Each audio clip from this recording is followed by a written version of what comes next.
Hello everyone, I am Dr. Vanita and I have been a faculty of education teaching in various colleges of education in Hyderabad. And I have cleared UGC NET papers as well as AP SET education in Telangana.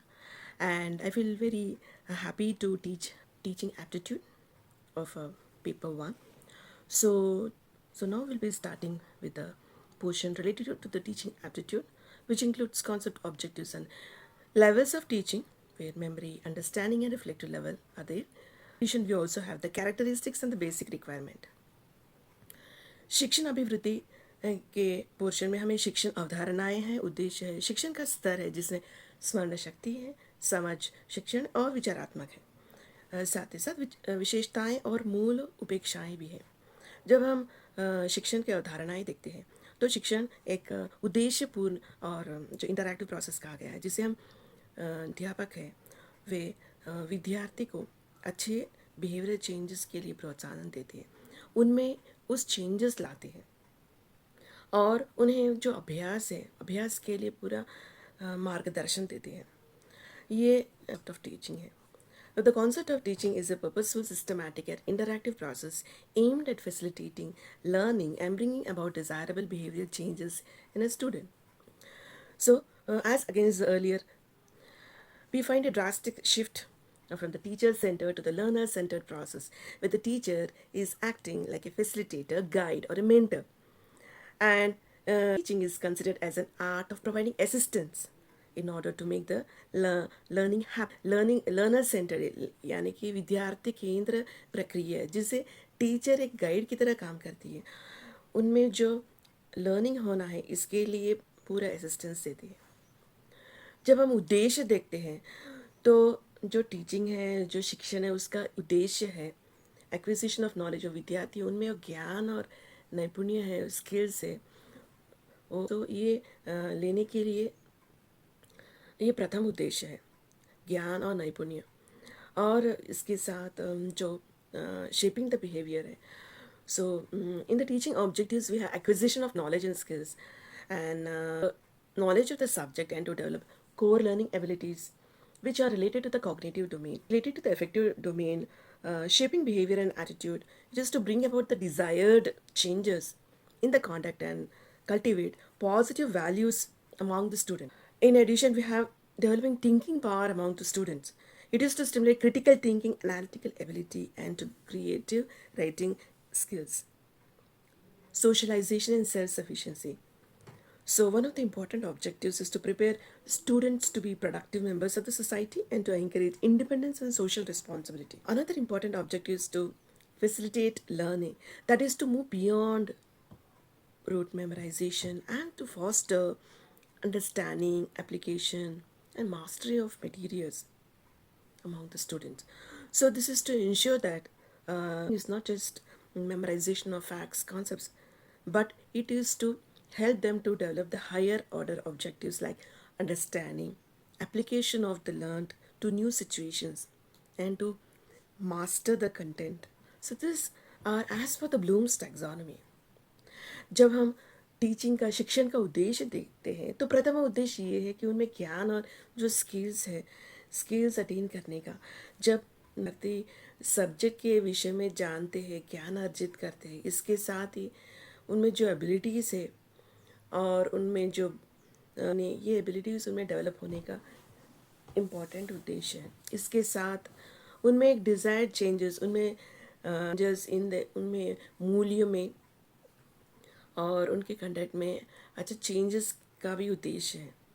इसके साथ ही साथ उनमें अनेक critical thinking, जो सोचने की, समझने की शक्ति और analytical abilities, creative writing skills, ये डेवलप करने का भी उद्देश्य है। साथ ही हम देखते हैं कि उनमें हायर एबिलिटीज़, हायर जो ऑब्जेक्टिव्स है, जैसे कि नॉलेज है, ज्ञान है, अंडरस्टैंडिंग, एप्लीकेशन, ये डेवलप करने का भी उद्देश्य है। जो हम स्टूडेंट्स हैं, हम समाज के लिए एक सेल्फ सफिशिएंट नागरिक बनने के लिए हम प्रोत्साहन देते हैं, जिससे कि वे समाज के बहुत जो है useful part of the society हो। तो शिक्षण का स्तर है, ये 3 स्तरों में कहा गया है, जिसमें स्मरण शक्ति, समझ और विचारात्मक शिक्षण के स्तर है। अब हम जानेंगे ये स्तर क्या है। levels of teaching, the three levels of teaching are memory, understanding, and reflective.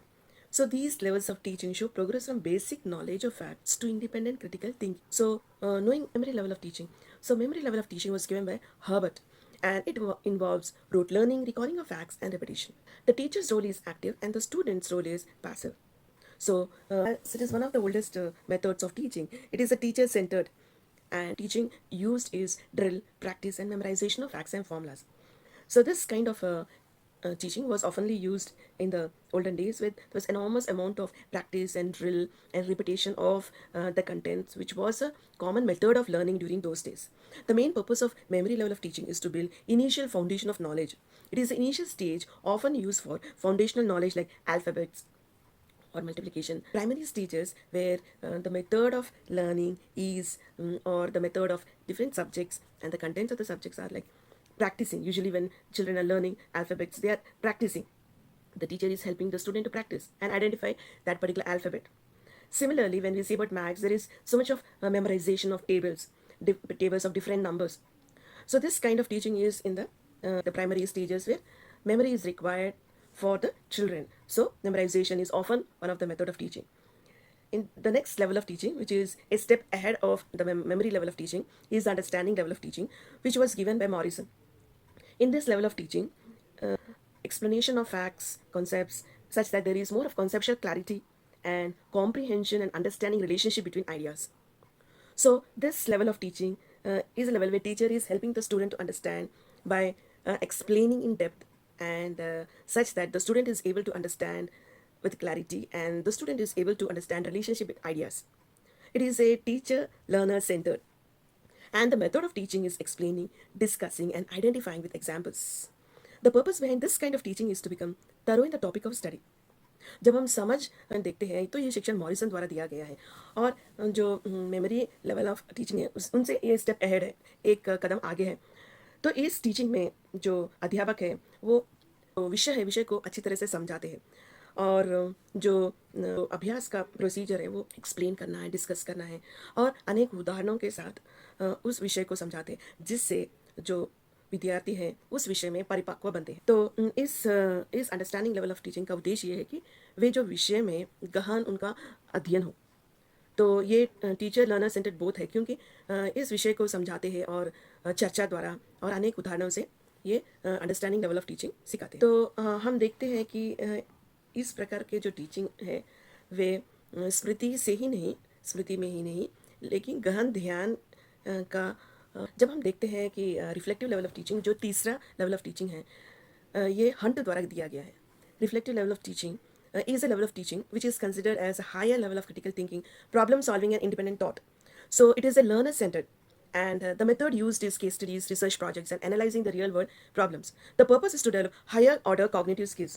विचारात्मक शिक्षण में देखा गया है कि हायर ऑर्डर जो स्किल्स है जैसे कि क्रिटिकल थिंकिंग स्किल्स है, प्रॉब्लम सॉल्विंग स्किल्स है और इंडिपेंडेंट थॉट, ये स्किल्स उनमें बढ़ाया जाता है, उनमें डेवलप कराया जाता है. जैसे कि उनको केस स्टडीज़ दिया जाता है, जैसे उस केस स्टडी को सॉल्व करने के लिए और अनेक प्रकार के उनको स्किल्स डेवलप होता है. तो ये माना गया है कि जो ज्ञान अर्जित करते हैं और जो उनमें ज्ञान परिपक्व बनते हैं उस ज्ञान को अप्लाई करने के लिए उनको मौका मिलता है. तो केस स्टडीज़ में और रिसर्च प्रोजेक्ट्स अनेक प्रकार के जो समस्या है जब वे इस प्रकार के लेते हैं प्रोजेक्ट्स या और समस्या लेते हैं तो उनको सुलझाने के लिए जो कुछ भी उनको थिंकिंग, क्रिटिकल थिंकिंग और प्रॉब्लम सॉल्विंग एबिलिटीज़ आता है, स्किल्स आता है, ये उनमें बढ़ने का प्रयास है. तो अब ज्ञान है, ज्ञान अर्जन करना ही नहीं, उसको अनेक प्रॉब्लम को सॉल्व करने के एबिलिटीज़ उनमें डेवलप आती है. तो the purpose is to develop higher order cognitive skills. So इस प्रकार का जो कॉन्सेप्ट है ये GC नेट पेपर 1 में भी पूछा गया है. तो प्रश्न ऐसा होता है जैसे कि what is the purpose of teaching और what kind of teaching would you take up in the higher classes. तो लेवल ऑफ टीचिंग ही है. जब हम प्राइमरी क्लासेस देखते हैं तो शायद memory level of teaching answer correct है. तो प्रश्न के अनुसार हमको आंसर करना है. कैरेक्टरिस्टिक ऑफ टीचिंग और विशेषताएं, शिक्षण की विशेषताएं. Teaching is an interactive process which includes teacher, student and the society. And teaching is formal and informal. It is a goal-oriented activity. Teaching is dynamic, rational, and reflective. It's a continuous process. So teaching is referred as an interactive process because it includes teacher and the student, and the student and teacher both are a part of society. So it includes all the three aspects. जब हम देखते हैं शिक्षण एक interactive process जिसमें अध्यापक, विद्यार्थी और समाज तीनों भी जुड़े हैं क्योंकि अध्यापक और विद्यार्थी समाज का ही एक हिस्सा है। इसीलिए जो शिक्षण है, शिक्षण को एक इंटरैक्टिव प्रोसेस कहा गया है। जो शिक्षण है, यह फॉर्मल और फॉर्मल दोनों भी कहा गया है। फॉर्मल इसीलिए क्योंकि जो क्लासरूम सिचुएशन है, जो उसमें टीचर जिनको एक सिलेबस, एक कंटेंट पढ़ाया जा रहा है और विद्यार्थी उस पाठ्यक्रम में उनका हिस्सा बनते हुए उस ज्ञान को अर्जन कर रहे हैं, तो इसीलिए क्लासरूम में जो पढ़ाई होती है उसको फॉर्मल कहा गया है। और इनफॉर्मल शिक्षण होता है विद्यार्थियों में जब वे समाज के कार्यक्रम में हैं, समाज के एक्टिविटीज़ में पार्टिसिपेट करते हैं, जैसे कि घर, फंक्शन और अनेक सामाजिक गतिविधियों में वे हिस्सा लेते हैं।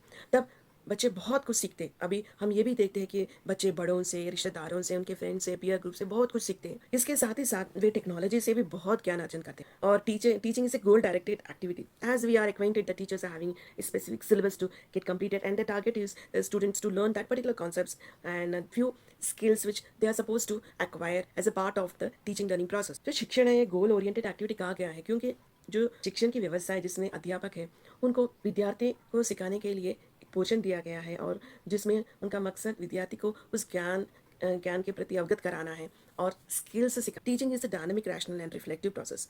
So teaching is a dynamic process in a sense that there's so many things which to be taught to the student in various kinds of activities and methods of teaching.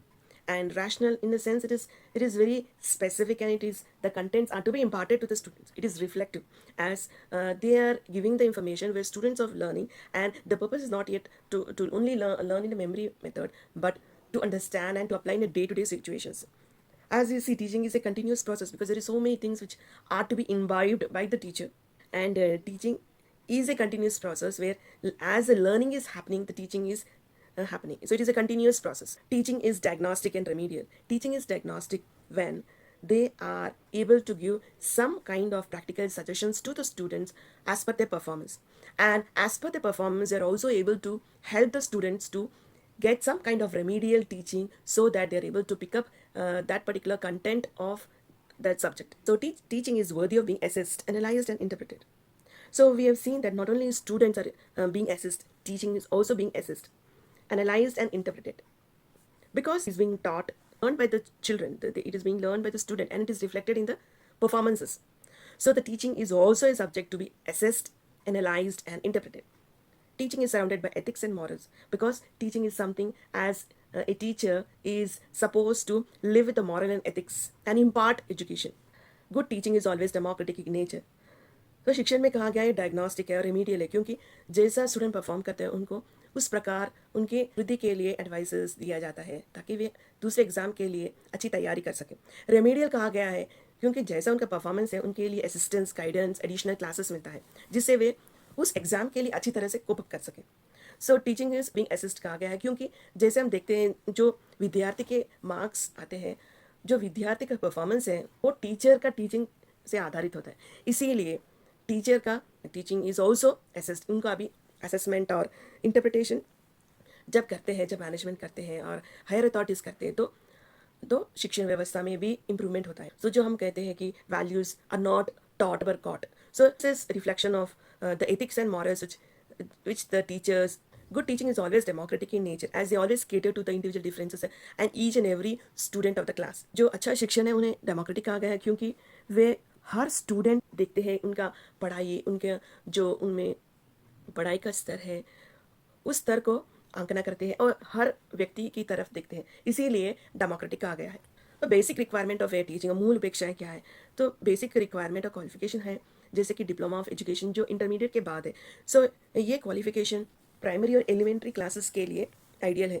सो ये qualification से वे primary और elementary classes पढ़ा सकते हैं। जो higher secondary है जैसे कि 8th क्लास से 10th क्लास में बैचलर्स ऑफ साइंसेस, जो बैचलर डिग्री है साइंस और आर्ट्स, इसके अलावा जो ट्रेनिंग है बीएड कोर्स है वो भी देते हैं, तो 8th क्लास से 10th क्लास को पढ़ाने के लिए सक्षम बनते हैं। जो हायर स्टडीज़ है जैसे कि इंटरमीडिएट और ग्रेजुएशन कोर्सेज के लिए मास्टर ऑफ साइंस और आर्ट्स ये होना ज़रूरी है। इसके साथ ही साथ जो मास्टर ऑफ एजुकेशन भी बैचलर ऑफ एजुकेशन पढ़ाने के लिए ज़रूरी है। तो हायर एजुकेशन जैसे कि पीएचडी ये जो कॉलेज लेवल और मास्टर्स के लिए ज़रूरी है। सो मूल उपेक्षाएं हम देखते हैं कि जो ट्रेनिंग है उनमें वो लेने से वे और सक्षम बनते हैं। इसके साथ साथ जो सब्जेक्ट है, subject command of the subject is also important to teach. So by this, I would like to conclude the teaching aptitude portion, and we find many questions being asked from this particular portion, especially from the levels of teaching. And we can just happen to look at the question papers to check the questions of this particular portion of teaching aptitude. Thank you one and all.